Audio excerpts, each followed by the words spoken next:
the rock in a hard place, the stuck in a rut, the rock bottom. There are all these descriptions to the fear of taking on a new form, taking on a new dance. Remember when I was young and I got very comfortable with this style of dance, and I was being asked to learn a new dance, tap dance, but I was very comfortable with my old dance. I practiced it, I perfected it, I got very good at it, I got appraised for it, and now all of a sudden I am being asked to take on a new dance. And I don't know much about tap dance as a little girl. It seemed quite daunting and quite overwhelming, and I was a little bit intimidated, and I knew it would require risk because I didn't know if I was going to be what you call a native tap dancer. I thought I was going to make a fool of myself, and that I would embarrass myself, and that I would be ashamed of myself because maybe I completely am just not a tap dancer, and I'm terrible at tap dancing. But as a dancer, you understand that the more forms you take, the more exciting the overall passion for creativity becomes. So as a dancer, as a young dancer, you take on the form of hip-hop, and the form of jazz, and the form of ballet, and the form of tap dancing.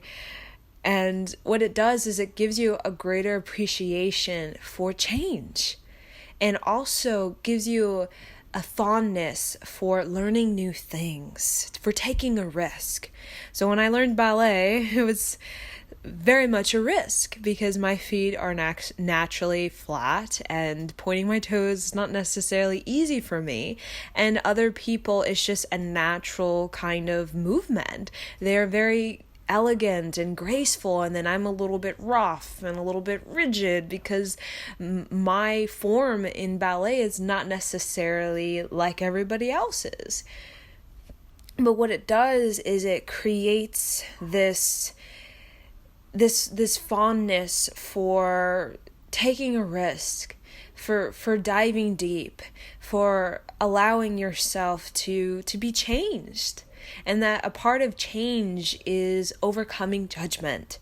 So we all want to stick with what works, such as I'm really good at jazz, or I could say contemporary or lyrical movement. That's the form that is most, you could say, rhythmic for my body, and that's my strength.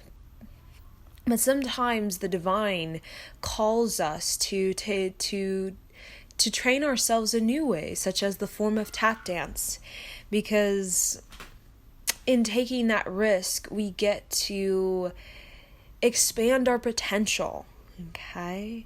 So when I allowed myself, through non-judgment, okay, to embrace the tap dance, I found tap dancing to be quite empowering for my life, for my overall natural rhythm. Let's say I'm naturally good at contemporary. That form just fits me like a glove. And let's say tap dancing doesn't fit me like a glove, but what it does is it expands my capability of rhythm. Tap dancing has its own kind of rhythm, okay? It has its own kind of flow, and it's different from contemporary dance. And that form, what it does is it inspires. So whenever we are in this a rock in a hard place, rock bottom, stuck in a rut, or I like to see us, we're scared to move forward, but then we know what we're doing is not necessarily inspiring us anymore. We want to take a risk, but we feel like maybe I'm going to embarrass myself. Maybe I'm going to make a fool of myself. Maybe I'm going to lose the appraisal that I got in my old sort of form. Let's say the form that fitted us at that time. We got a lot of appraisal. We got rewarded for that. Maybe we got really good at that. But that form, maybe it's getting too tight. And maybe we've been there, we've done that, and it's like, okay, I feel that it's becoming more limiting than it is expanding. So sometimes, in order to have a great appreciation for the form that maybe fits us like a glove, is we explore other rhythms. So it's like you're a ballerina and you explore jazz and contemporary and lyrical and hip hop and tap dancing, because what it does is it brings inspiration. The many rhythms you learn, like even African dance, even you can learn like an Indian dance. It gives you this, it feeds your hunger for becoming more than just, oh, I fit this well and that's that. We are so multi-talented, and we come to Earth to experience that multi-talented rhythm that we are. So whenever we're in this, we call, I'm stuck in a rut, I want to take a risk, but I'm going to make a fool of myself, I'm going to embarrass myself, I'm going to be ashamed of myself, maybe my family's going to think I'm wacko, maybe my friends are going to think I'm wacko. Okay, maybe I'm going to think I'm wacko for doing that. But yeah, I feel that this is going to open up my heart. I'm going to open up my heart by taking this risk and by embracing a form that is, it gives me some sort of inspiration in that form, even though it's something that's out of my comfort, like tap dance. I've never took tap dance in my life, and I don't even know like the basics of it, and everybody's so advanced, and I'm like, I have like 2 left feet. But just the diving into it and just embracing that non-judgment, that is the greatest expansion you can have in your human consciousness. Who cares if you don't do well at tap? Who cares if you find out after many, many classes that maybe tap dancing is something that just doesn't fit you quite properly? Just the fact of you going into that classroom, doing your best, and inspiring yourself, that non-judgment that we create is priceless. Because what it does is that non-judgment, it gives us more freedom to be creative. And a part of to be creative is freedom to explore, to invite new ideas, and to be a learner. So the very fact that we get stuck, we can say, I'm stuck in that, is because a lot of times we have so much judgment about our learning. We want to learn. We want to learn something new. We want to have a new form. But yet we're judging that. We're judging ourselves. We're judging what other people are going to think about us. And then we're just in this whirlwind of, I'm going to be embarrassed, and I'm a fool, and I'm going to be ashamed, and I'm going to look wacko and stupid and dumb and these kinds of things. So what we do is, instead of taking that risk and learning something new about ourselves and allowing our heart to burn, that burn when you are learning something new, we just we settle. And basically that settling feeling is when our heart kind of just sits there. That's what it feels like when we're settling. My heart is just kind of sitting in my chest. It's just sitting there. Our heart is not meant to sit. We know our heart. Our heart is that part of us that wants to move. It wants to beat. It's a rhythm. Rhythm wants rhythm. It wants to move. It wants to, like when we run, the heart pumps faster. Or when we sleep, it pumps a little slower. So when our heart's just sitting there, that's the great stagnation of our life. And when we just allow our heart to just be unmoved and to just sit there and to just dwell, and I'm just sitting there. Our heart, just like dance, that's why I use the analogy of dance, is it what really brings greater, even if you're a ballerina and that's fit you like a glove. Even when your heart moves in the rhythm of tap or the rhythm of hip hop or African dance, what it does is when it brings you a greater admiration for yourself. An admiration for yourself. We're always looking for people to admire us. That's why, we stick with what works, okay, that kind of thing. But part of I admire myself is usually comes through overcoming judgment, overcoming judgment in so many ways, in the family and in the social world, in the career world, in the relationship world. When we overcome that judgment and we start to have freedom, that's when that ballerina really becomes what we call this captivating, majestic, soulful presence. Because there's total non-judgment. When there's this total non-judgment in my movement, then that's when movement becomes very in sync with our soul. And you've seen ballerinas, they're so in sync with their soul. We're just completely in awe, and we're just taken away by that ballerina. And we can become that in whatever field that fits us, whatever it is that fits us, okay? It doesn't necessarily be dance, it could be whatever rhythm fits us.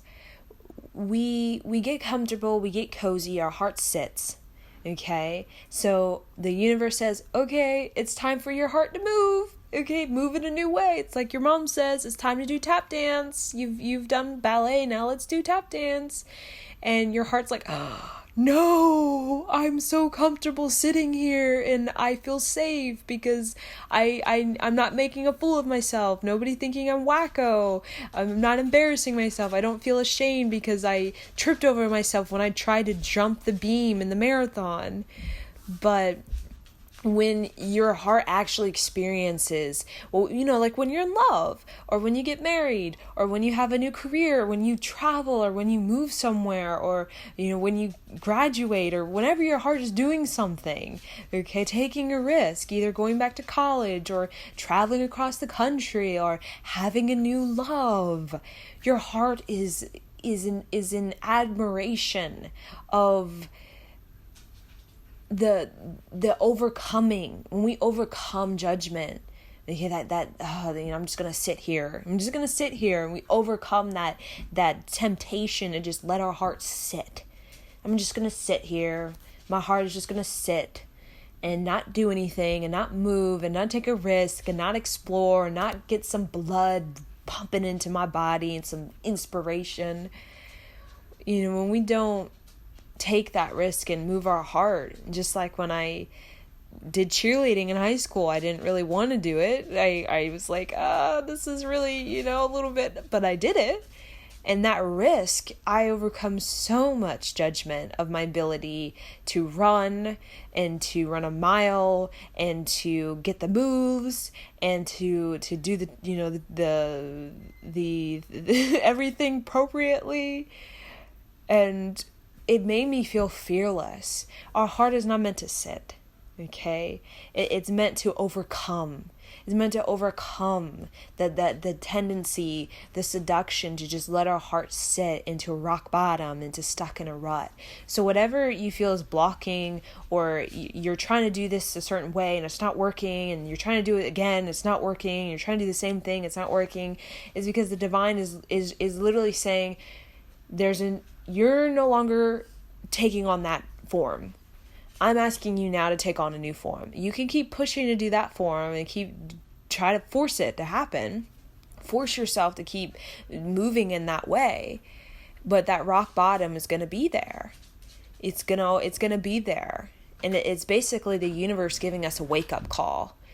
Okay, it's basically giving us a wake-up call that's stuck in a rut. And that stuck in the rut wake-up call is, you can no longer keep pushing and doing what you're doing. Okay, it's time to redirect your energy, and it's time to take a risk and bring some life back to your heart. Like when you climbed a tree when you were a little girl, or when you took that hawk ride when you were a kid, and you're like, your heart is rushing, your blood is pumping, and you're thinking, oh my God, I'm gonna mess everything up.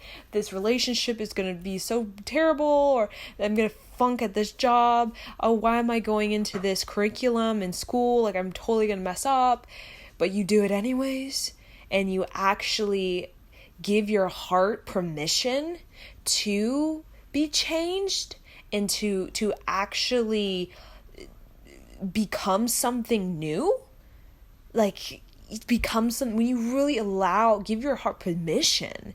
let's say you're a scientist and all of a sudden you want to be an artist. When you give your heart permission to do that, wow, like you discover that, yeah, I am quite a I'm quite a magnificent person. I am more than what I've been thinking I am. So the universe is trying to show every human being, you are more than what you think you are. So you think you're the scientist? Well, I'm going to show you. You are actually the artist. And if you think you're the artist and you suck at math and that kind of thing, well, I'm going to show you're actually good at math as well.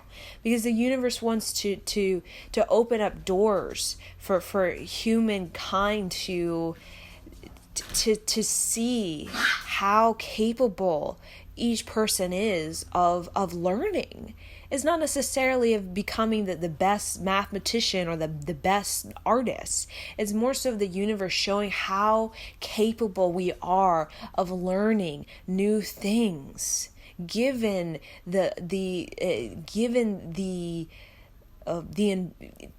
the chance, giving our heart the chance to actually, instead of going into that tap dance class and be like, oh, I'm gonna suck, and then just sitting there like Frumpty Dumpty, just my mantra is I suck, and then the suck, and then I'm just moping around, but actually to go into that tap class completely like, okay, I don't know what I'm doing, I don't know what's going to go on. I don't even know if I'm good at this. I might fool myself. I might embarrass myself and make myself look like crazy, a wacko. But hey, I'm going to embrace this form because I want to learn.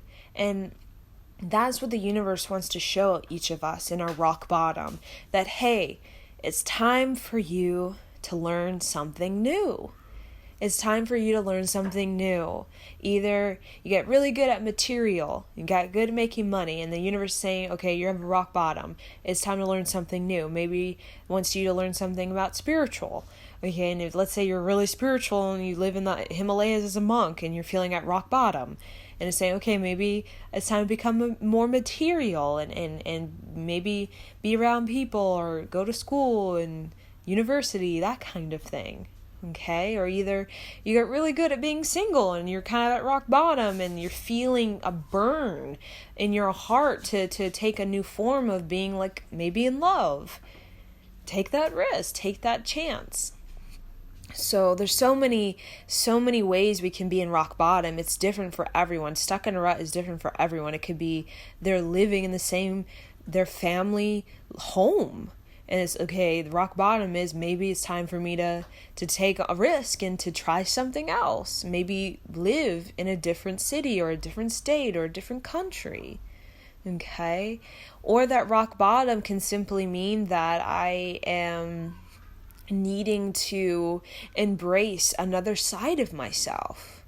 So maybe you're in a relationship and you're at rock bottom, or you're kind of stuck in a rut and you're like, okay, why is this relationship kind of sitting in my heart? Why is my heart not moving by this relationship? Why am I not moved? It could simply mean you need to embrace another side of yourself. You need to embrace another side of the relationship. Okay? Or it could even be you need to embrace that maybe you are desiring a different rhythm. Maybe there's a different relationship rhythm that you either need to ignite in your relationship, or maybe it's just not meant to fit you. Okay? And there's a different relationship that's going to fit you like a glove. Okay, and that's okay. But the very I'm settling in my rock bottom and my stuck in the rut, and I'm stagnant in my own life, and I feel like very uninspired and like life is just boring to me. Okay, that kind of thing that a lot of people take, or I'm just bored, I don't even know what to do with my life. It's just simply saying that life is wanting you to learn, but you judge yourself so cruelly and so critically that you're not allowing yourself to learn, and that's why you're bored. Because the universe is giving you chances to become quite studious and to take a new form and take a risk and let your heart pump with some fresh blood and enthusiasm. But your the whole I'm going to be stupid and I'm going to mess up and I'm going to embarrass myself. It becomes the greatest block, the failure. If I do this and I fail, my whole family's going to think I'm like wacko and that I'm like stupid. But what else are you going to do? You either have a choice in rock bottom. You can settle. Okay, there's one choice. Okay, settle. And your heart just kind of becomes like a zombie, like a lot of people, where you're just kind of okay. Or you can be like, okay, I'm going to go put my heart out there. I'm going to go do something that is going to bring some liveliness to me. Okay? And usually, if you really go deep into your heart, you're going to know exactly what it is your heart needs. So when we say, oh, I don't know what my heart needs, your heart knows exactly what it needs. Okay? You just have to take the judgment and you got to throw it out the window. Okay? That's the block between you here in your heart and you there actually doing something with your heart, burning desire, is the judgment. So you just got to throw the judgment out the window and you got to take on that learner's mind where you may fail, you may suck, you may feel stupid, you may completely look foolish, people may think you're foolish, your family might think you're wacko, but hey, you're learning a new form. And not only are you learning a new form, you're doing what a lot of people are not doing, okay? Is you have a lively heart. That doesn't necessarily mean easy, but it does mean that you're wanting to participate in your journey of becoming a very talented and a very gifted human being. And talented and gifted human being is not for the people who just let their hearts settle in this, that, and the other. It's usually the one who are out there taking a risk, trying to push their talent, push their creativity in their gifts to be more than what they think. And a part of being more than what they think is embracing the non-judgment of what their heart is needing for greater jazz and for greater joy. So rock bottom, saying your joy, it's getting a little stark in whatever you're doing, and it's time to kind of try to stir it up, move it, do something, move it, move your heart, move your blood, get something pumping in you. And we always think, well, I'm just going to keep doing what I'm doing and it'll get me excited and just keep doing it and doing it.